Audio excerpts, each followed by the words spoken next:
It's been a while, but I'm here today to do the Nerimon YouTube Survey 2013! Yes, it's that time of year again, so let's make it a good one. The questions are listed in the description below, so if you want to do your own version of this, go right ahead. Question 1. What is your biggest fear? So this is a pretty easy one for me to answer because it's something that I have covered in a video before in one of my Draw My Thing videos. I think I've only done one of those. Yeah. So the answer is I'm afraid of the dark, and I've always been afraid of the dark, and it's really annoying because it's a very paralyzing kind of fear. I know it's irrational, like I can talk to myself about the dark and go, well, there's nothing actually there, but the fear kind of takes over, so it's very bad. If we're talking about what my biggest fear kind of more in life is, like what I worry about, it would probably be not ending up being happy, because my lifetime goal is to be happy.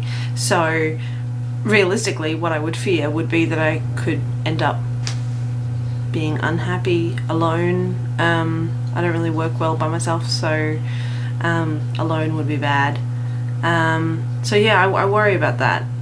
Question 2. How did you find out Santa wasn't real? I don't actually remember. I don't know if there was actually some actual revealing moment when I realised that he wasn't real. I think it was just kind of a gradual realisation that went from, you know, we actually thought Santa was there eating the cookies and that kind of thing on Christmas night. But then gradually it became more like something that we were just getting together to pretend. And it eventually became obvious that he wasn't real. I don't think there was some big reveal moment. I think it was just a gradual realization as I got older that this is something that we do. It's like the tradition of pretending about Santa. So in that way, I'm not sure I entirely believed in the first place. But yeah.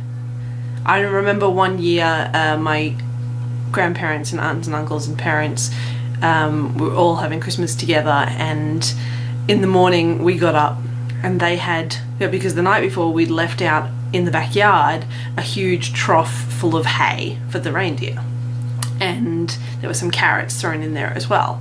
And when we got up in the morning, like, cookies and milk were gone, and then we went out into the backyard and the trough had hay all around it, and then we went out there and there was hay strewn in a path away from the trough and out onto the footpath, and then along this long footpath, gradually getting less and less and less and scattering, and it's like, oh, that's where they took off into the sky. Yeah, my family wanted to put in that little bit of extra effort to strengthen the myth, but I'm pretty sure by that point I was old enough to know that it wasn't for real. It was just fun to pretend. Question 3. What's the best idea you've ever had? Really, Alex? Really? That's a big question. I don't know how to answer that. I have made lots of good decisions in my life. I've made lots of bad decisions in my life. The best idea I've ever had, probably going into the course that I'm in at the moment, because it's what's making me the most happy and motivated and passionate about the path that my life is going down at the moment. I am so passionate about going into this library industry and being able to say that I saw where my life was going as I was waiting for casual teaching work and not really going anywhere with that.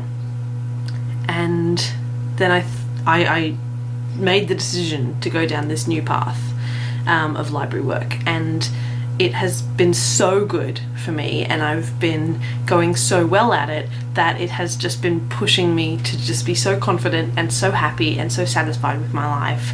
And I see myself going in a really good direction. So I think that's probably one of the best ideas I've ever had. Question 4. What's the most embarrassing thing your parents have ever done?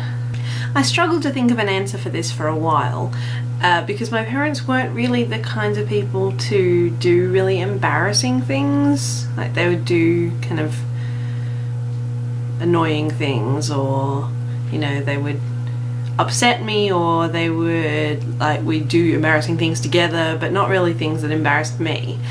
And then I remembered this one time that apparently I'd pushed to the back of my memory. So that's what I'm going to tell you about. This takes place probably when I was about like 9 or 10, and we were staying at this holiday park with family and family friends, and well, I was having a shower after we'd gone to the beach because it was attached to a beach, and apparently for some reason, I don't know, I needed mum or dad's help at the end of my shower to get out or do something, I don't know. But long story short, I was finished in the shower and I'd called out to mum or dad, and neither of them had heard me. And I'm like, Mum, Dad, Mom, Dad, neither of them have heard me. So for some reason I ended up just sitting down on the floor of the shower with it still running all over me, and just sitting there dejected and ignored. And eventually my mum came to the door because she knew I was in there and I'd been in there for ages.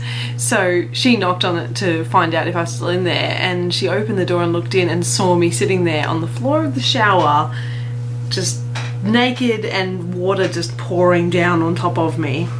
I said, "What are you doing?" And I said, "I was waiting for you."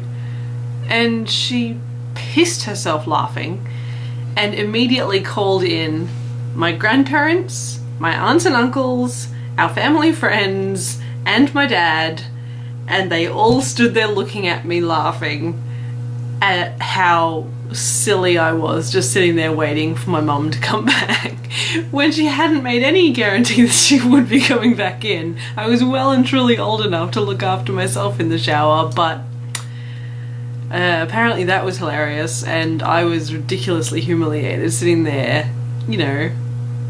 I wasn't a teenager yet, but I was getting to that age where I was becoming very self-conscious about, you know, my nakedness, and I was sitting there stark naked, sitting with my legs crossed on the floor of the shower, very embarrassed.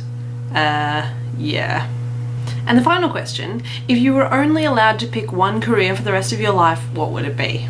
Now I'm going to answer this in two parts, one of which feeds off the third question, the best idea I've ever had, because I know that if I end up being a teacher librarian, I will be happy for the rest of my life, because that job, like I'm currently on placement in a primary school working with a teacher librarian, and it's fantastic. Like every day I just love. It's such a good job, it's amazing, it's fun, it's like even the tedious boring jobs of like labeling and cataloging and contacting the books and all these little tilly little jobs I love doing. So if I could just do that for the rest of my life, I'm confident that I would be happy. The other one that I would say from the other perspective is my dream job, and that's to be on Broadway, performing in Broadway musicals. But I'm not actually pursuing that job, so that's not going to happen. But if I could just jump into a different life where I was pursuing that path, that's what I would do. I would want to perform on Broadway. And that's all of them. So yeah, if you want to do the YouTube survey, do it. Everybody will be doing it, so you'll be among awesome people doing the YouTube survey and sharing a little bit more about themselves. And I hope you're having an awesome day.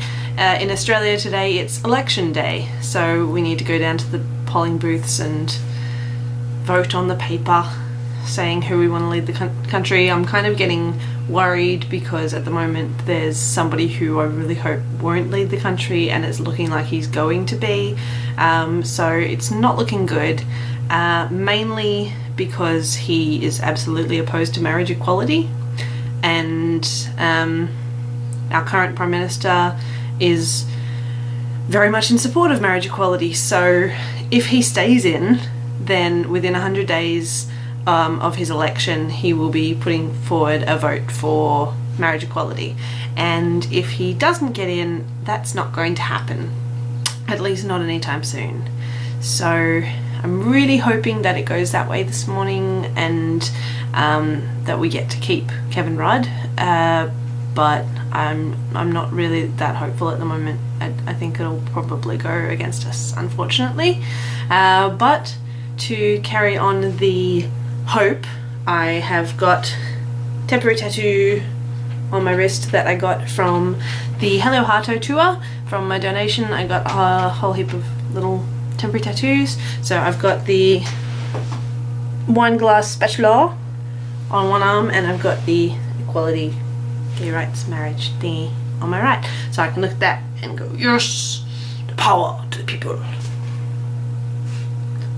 So wherever you are in the world, I hope you're having a really great day.